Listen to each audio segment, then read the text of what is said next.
मन के जीते जीत है, मन के हारे हार। हार गए जो बिन लड़े, उन पर है धिक्कार। उन पर है धिक्कार जो देखे ना सपना। सपनों का अधिकार असल अधिकार है अपना। अपनों की खातिर करना जुहद हमें, अजर अमर कर देगा ये स्वराज हमें।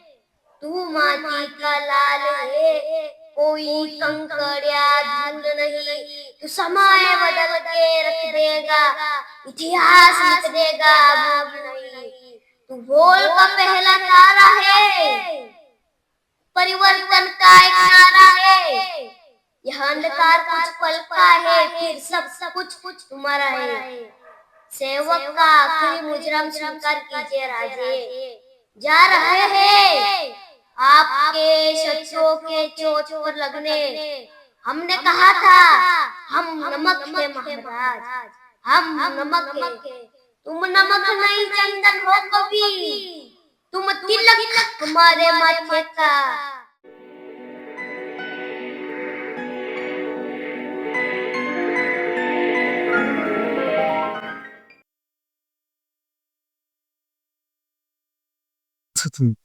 भरपूर म्हणजे खरंच तुमच्या हातातून पखवाज बोलतो हे खरं.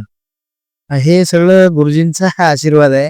त्यांचं पुरेपूर आपल्यावर आशीर्वाद असल्यामुळं आणि त्यांची जी काही जशी कीर्तनामध्ये बुद्धी चालते की समोरचा गायक गातो आणि तेच तसं वाजवावं, हे सगळं त्यांच्या बरोबर राहून त्यांच्या संगतीत राहून आणि हे त्यांच्याकडे पखवाज शिकत असताना ह्या सगळ्या गोष्टी आत्मसात झाल्या.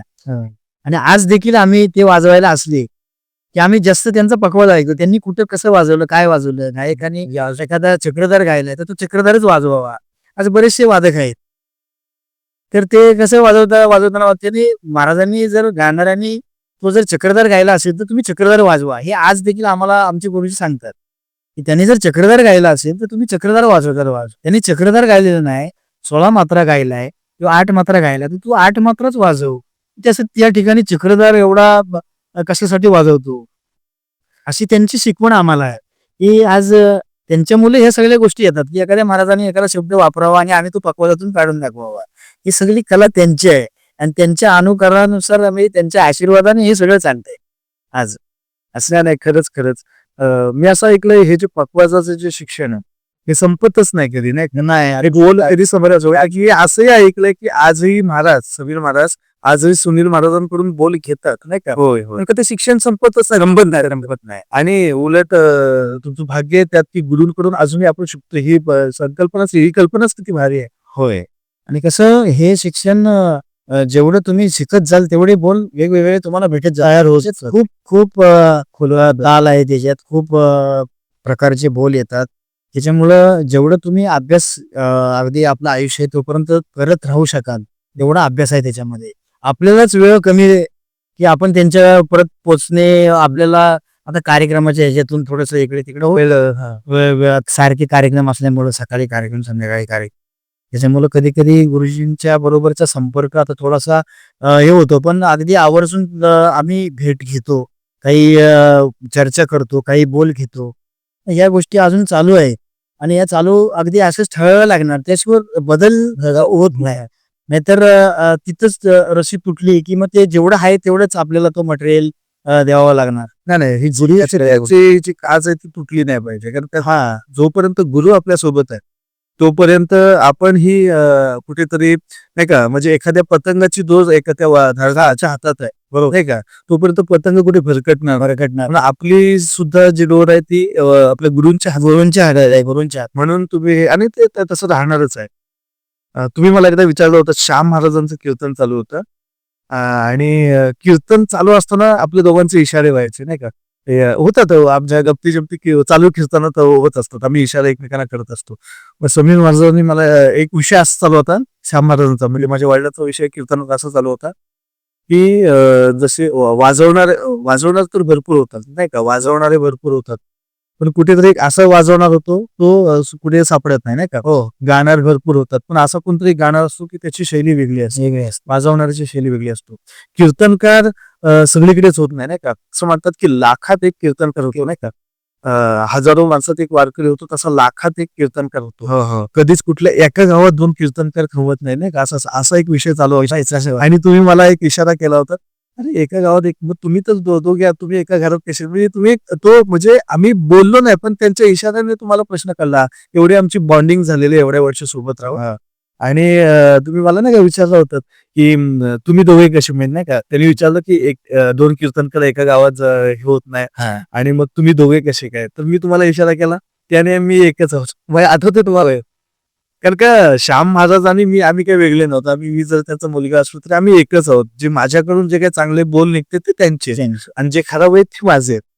बरं, जसं महाराज बोलले की महाराजांनी तो विषय मांडला होता की वाजवणार तर भरपूर होतात, भरपूर आहेत सुद्धा, पण अशाच काय अशी वाजवणारे असतात की त्यांची एक शैली वेगळी असते, आणि त्यांना पोच पावते, म्हणजे काही लोक सन्मान करतात. मग ते पुरस्काराने असो किंवा त्यांच्या प्रेमाने असो. प्रेम तर तुम्हाला मिळतच आहे, पण पुरस्कार सुद्धा तुम्हाला भेटलेले आहेत. मी असं ऐकलंय रायगड भूषण तर तुम्ही आहातच, आणि मला तुम्ही एकदा सांगितलं होतं कोकण रत्न पुरस्कार, आपली भेट सुद्धा झाली होती.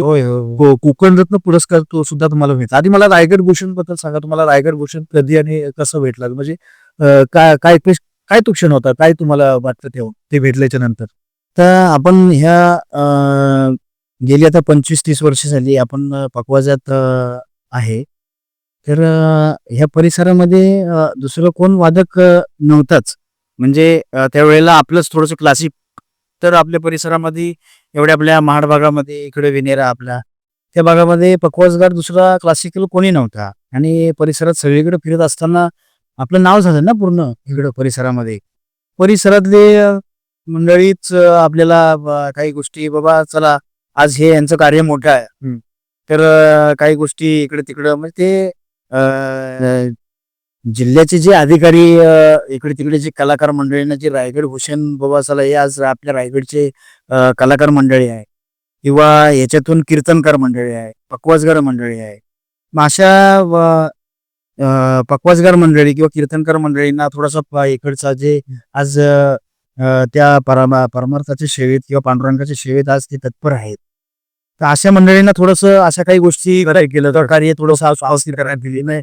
त्यांच्या एवढ्या कार्याची त्यांना काहीतरी पोचपावती असावी, की बाबा अमुक माणूस एवढ्या वर्ष कीर्तन करतो, तर तो आज त्याच्या पदाला तो चांगला आहे, म्हणजे गुरुवाराच्या पदाला आहे किंवा काय. आज आपले क्लास वगैरे सगळे चालू आहे गुरुजींच्या कृपेने, त्यांचा आशीर्वाद असल्यामुळे. मला म्हणजे एक आकडा सांगाल का, म्हणजे एक संख्या सांगाल, म्हणजे तुमचे सगळीकडे क्लास चालू आहेत, म्हणजे होय मला तुम्ही सांगाल अजूनपर्यंत की किती मुलं, म्हणजे तुमच्या क्लासेस आता चालू आहेत, किती मुलं, म्हणजे किती मुलं घडलेली आहेत, म्हणजे किती चालू आहेत, मला एक साधारणतः आकडा सांगू शकता. हो ना, हो.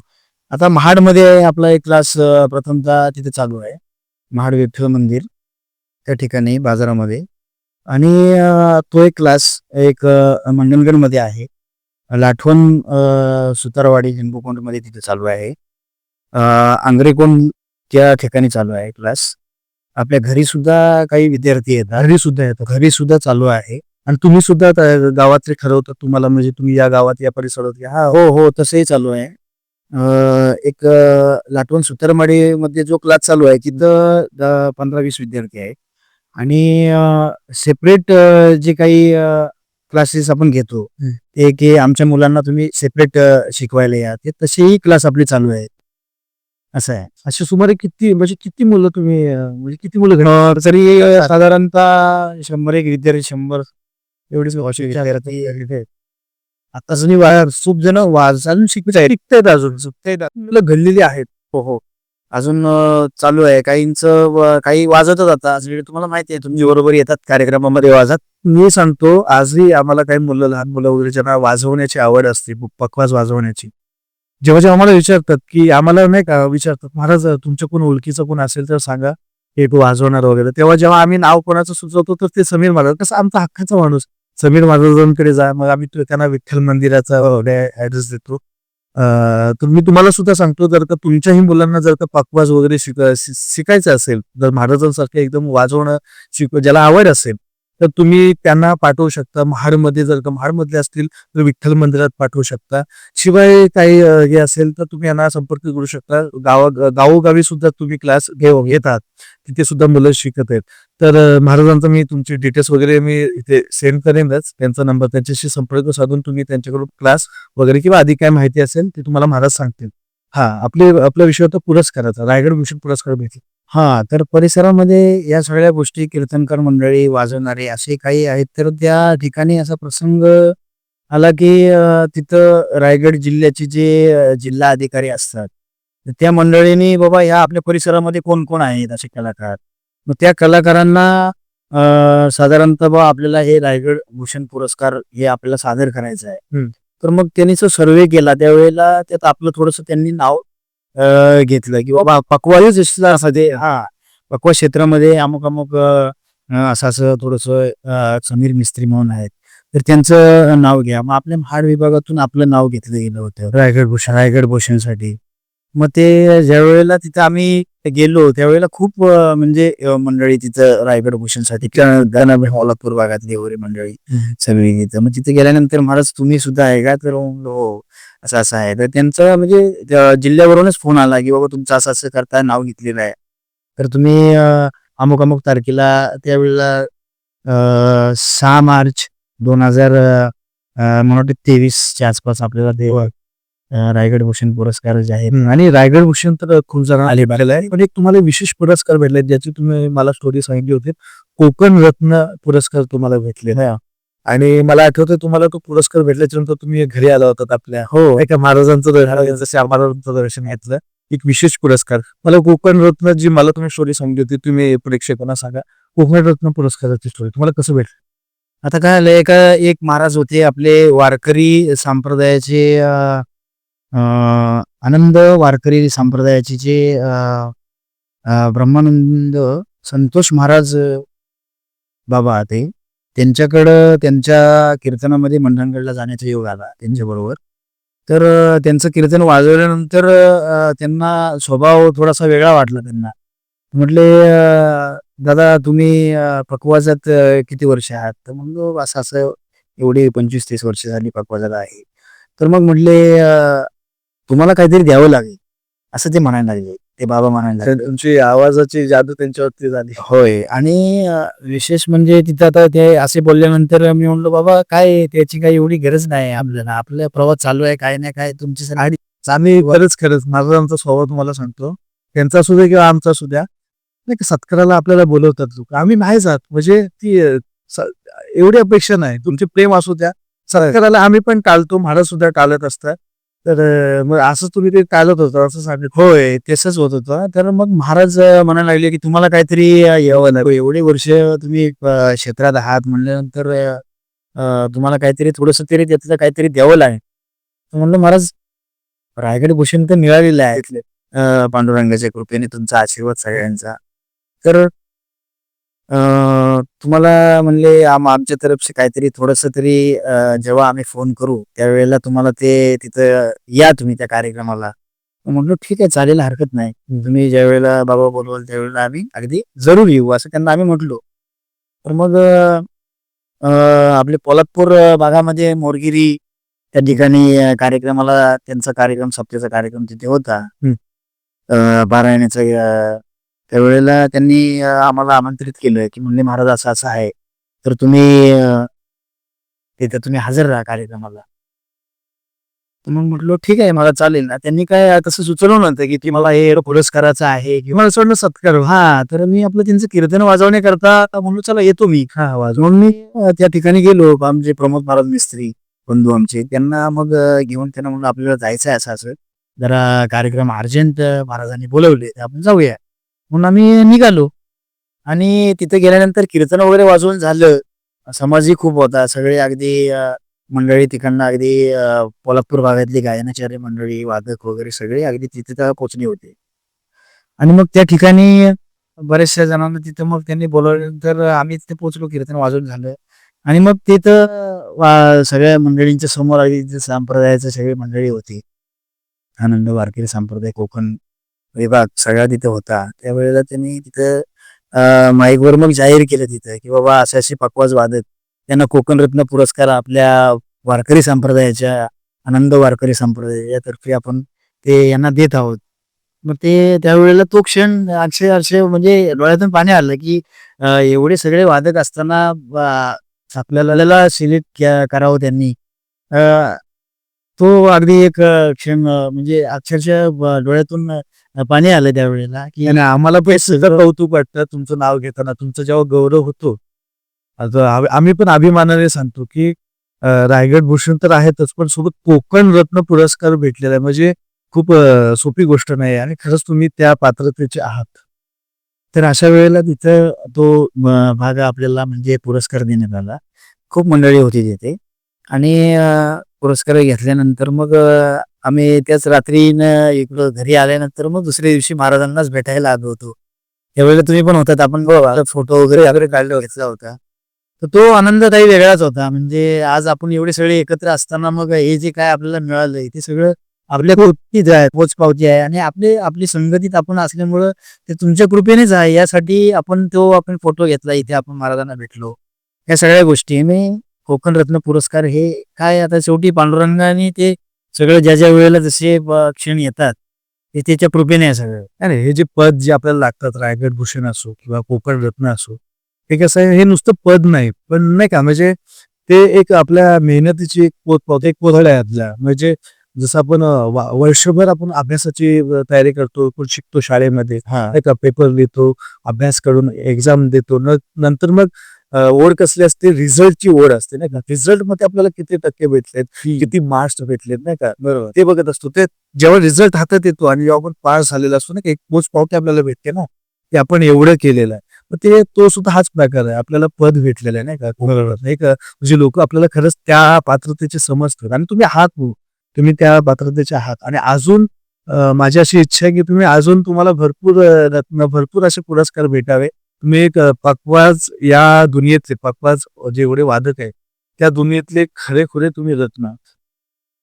धन्यवाद महाराज. कसं आहे, पखवाज ह्या गोष्टी कशा आपण जे आमच्या गुरुने आचरण सांगितलं की बाबा असे पखवाज वाजवताना अशा काही गोष्टी होतात.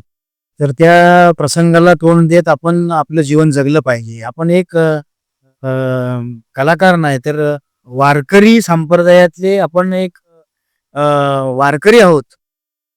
नुसता कलाकार आणि वारकरी याच्यात खूप कलाकार म्हणजे तो तेवढ्या पुरता कलाकार आणि वारकरी म्हणजे तो अगदी सगळ्याच गोष्टीत आला तो. म्हणजे कशा स्टेजवरचा कलाकार आणि वारकरी जो वारी करून ज्या गोष्टी आपण संप्रदायाचे कार्यक्रम करतो, जे आपण थोडक्यात फड वगैरे हे म्हणतो, त्या त्या हिशोबाचा वारकरी आला. म्हणजे वारकरी आहे, आपण एक कलाकार म्हणून जीवन जगतो असं नाही, तर वारकरी म्हणून जीवन जगावं असं गुरुजींचं वाक्य आहे. तर त्या हिशोबाने आता प्रवास तसा चालू आहे.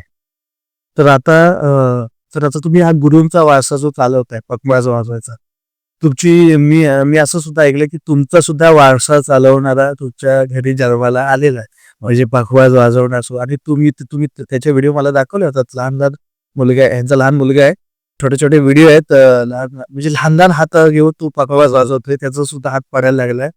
तो तुमच्या सोबत आलाय. आपण माऊलीला आपण बोलून घेऊया.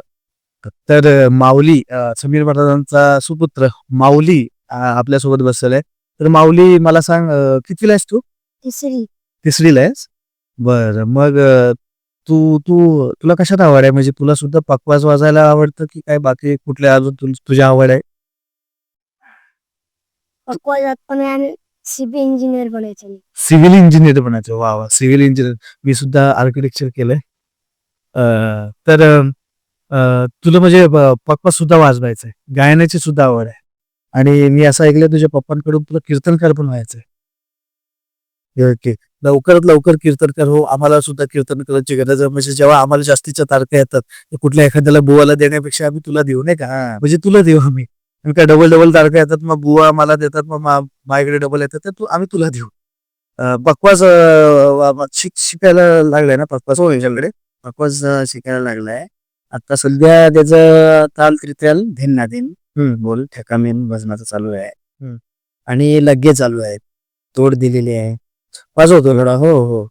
आणि तुम्ही मला शब्द दिला होता की पहिला कीर्तनकार महाराजांच्या किंवा माझ्या होय होय पहिला वाजेल. पहिलं कीर्तन तो अगदी बाबांचंच वाजवणार म्हणतो. त्याची सुद्धा इच्छा तीच आहे. कारण का बाबांचं त्यांचं बोलणं होतंय. कारण का त्यांचं आणि वेगळं नातं आहे.